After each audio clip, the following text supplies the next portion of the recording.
how can we have karma if we don't have self? Right. And they talk about that for a little bit.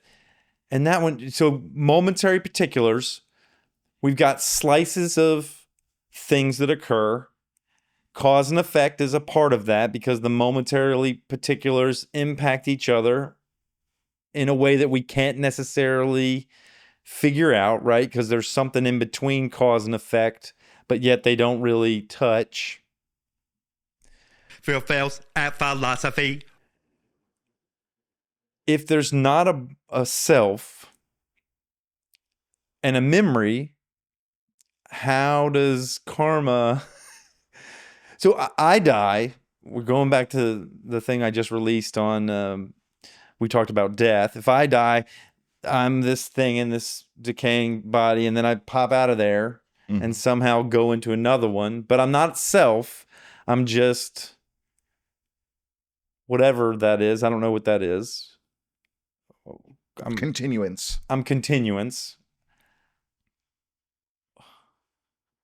Dude, this doesn't make any sense, man. There's nobody out there keeping score for every continuance. That just doesn't make any sense. I don't understand. Karma doesn't make any sense to me. There's not some theological scoreboard out there for all the billions of people that says like, oh, well, in lifetime 4, Phil stole a piece of candy from his brother, and now we're going to have to make up for that one of these lifetimes. When can we get it in? So we have these like bean counters in the great beyond that are trying to dictate why. This just is nonsense. And that, we as human beings will do anything to tell a story around what the heck's going on for us. And this is one of them. I'm just going to say wild things now. No, I mean, I think I can't disagree with you. I mean, well, I don't know I think I told you this story before on this podcast. Maybe I didn't.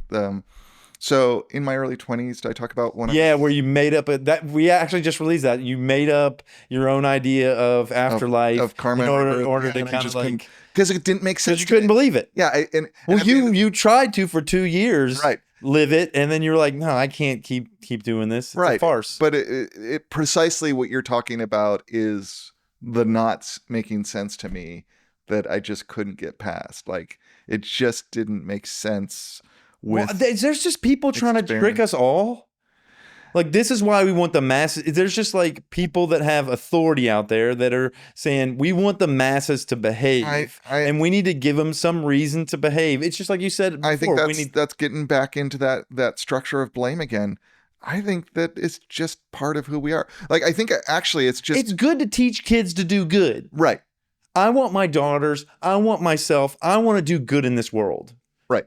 So I think there's two things happening at once, right? If we're going to come up with some ad hoc theory to explain what's going on. So ad hoc theory, I haven't worked this out. Yeah. It's probably a terrible argument. Right. But I think that on one level, in order to function with whatever we are as human beings, right?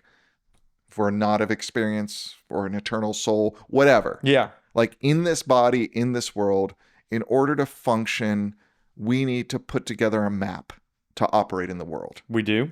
So we need to construct coherence for ourselves, right? Yeah. We need to make it make sense. Yes. And so we start to put together that picture. And on another level, in order to be human beings in community, to operate as human beings, we need love, right? We need goodness. We need to produce benefit for ourselves and others, right? So those two things are operating with us as human beings. Well, hold on. Let me slow you down there. We need love, which I don't really know what that means. We need communal social connection with others. And the desire to do good for ourselves and others, right? Altruism, something? Yeah, altruism is a good way. Yeah. Okay, what was the other thing we need? Yeah, I mean, I don't know what I said. You can back it up and look at it. Oh, that's okay. Yeah. But altruism, I think, is the heart of what I'm saying. We need to do good for ourselves and other people. Right. Probably for social ends, right? Right. It could be social ends. We could come up with another coherent story of evolution to make it make sense to us. But again, we need to make sense of that. And then on a certain level, we also have this fundamental experience of working together, coordinating our labor,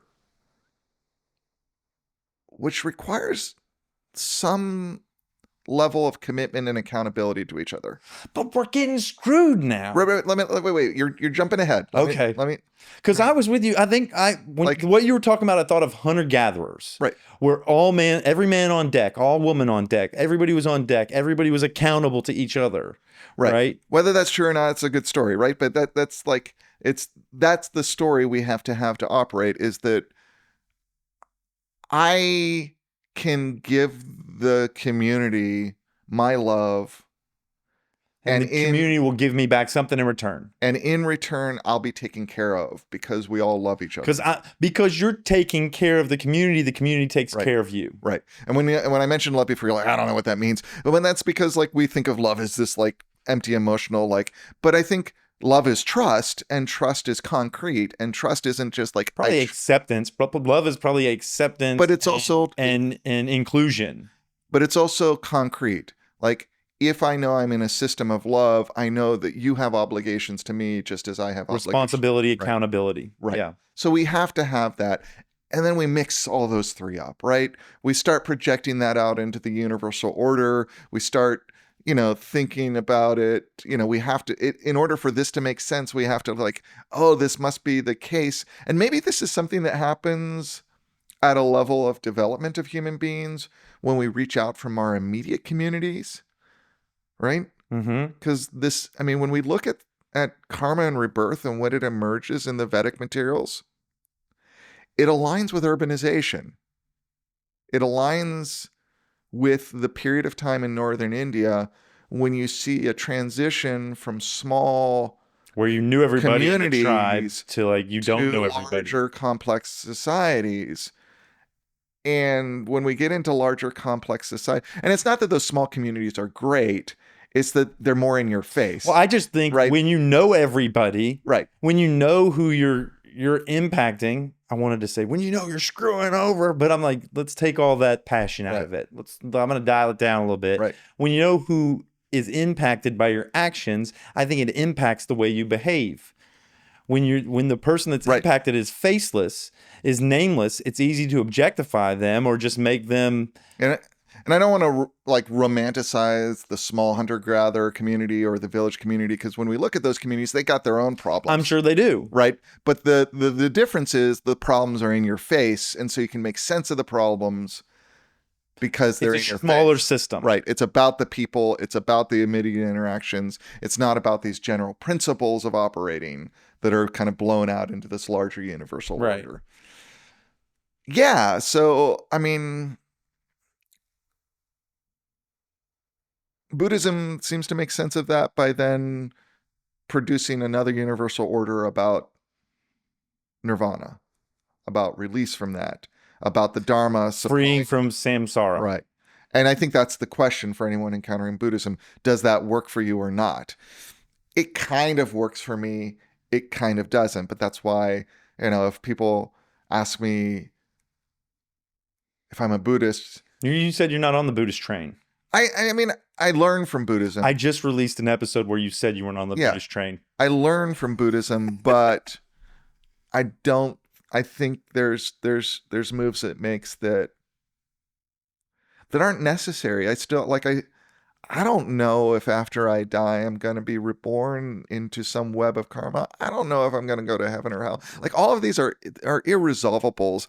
And just because there is an ancient teacher who got a good following and codified a lot of other good ideas along with that doesn't mean I need to accept that any more than I need to accept, the heaven and hell narrative. But what I do know is that I am a creative being. That's true. That can produce justice in the world, right? Produce justice in the world. That if I do crave fairness, right? I think on a certain level, Buddhism says, give up that craving, right? That seems to be like, stop getting fixated on it. Don't try to create justice. Right. That creates a problem. And your man Thich Nhat Hanh diagnoses this. Right? I do like Thich Nhat Hanh. Yeah. And he is really one of the founders of engaged Buddhism. And the main argument from engaged Buddhists is that the tradition of Buddhism failed on justice. Well, Thich Nhat Hanh was at the peace accords, right? He Right. went with Martin Luther King to Yeah. France. And I mean, wanted to stop that and if you Vietnam read War. like Living Buddha, Living Christ, yeah. he's like, we had to encounter Christianity. And I think when he uses Christianity, we think Christianity, but I think you have to realize he's a Southeast Asian Buddhist looking at the Western world. Yeah. If you're a Southeast Asian Buddhist looking at the Western world is Christian. You and I are Christian. We live in a Christian culture. Yeah. Right? Just like what when we look underpins at Vietnamese culture, we can say, oh, it's a Buddhist culture. And there's a lot of diversity and there's people who Right. Exactly. So he's talking You about, might as well say he encountered the West. Right. And that's synonymous with Christians. but he does see the Christian teaching as bringing this notion of justice. Now, I think there's a larger framework out of which this notion of justice comes than Christianity in the West. It's just that Christianity is the dominant aesthetic for it, for us in the modern West, right? I think it's there in Islam. I think it's there in Greek thought. I think it's there in Judaism. Like the Mediterranean basin really does develop this particular idea of justice. Mm-hmm. But he's like, but you know, we don't have that. There's no way Buddhism has developed to address injustice, social injustice.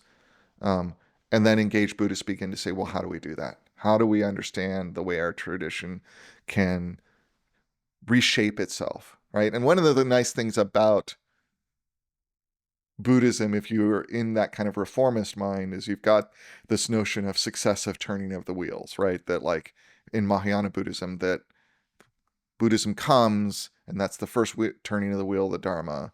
And then later, there's a second turning of the wheel of the Dharma in Mahayana Buddhism.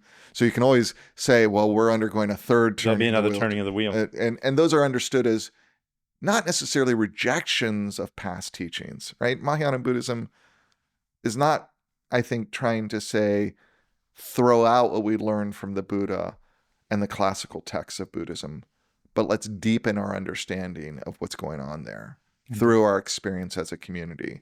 And I think that's what Thich Nhat Hanh is saying about justice. So yeah, I think there's a level at which if we say, give up that craving for justice, I mean, maybe that's a solution if what you're worried about is your own self. Yeah, this gets back to the story. Why worry about your own self if there's no self?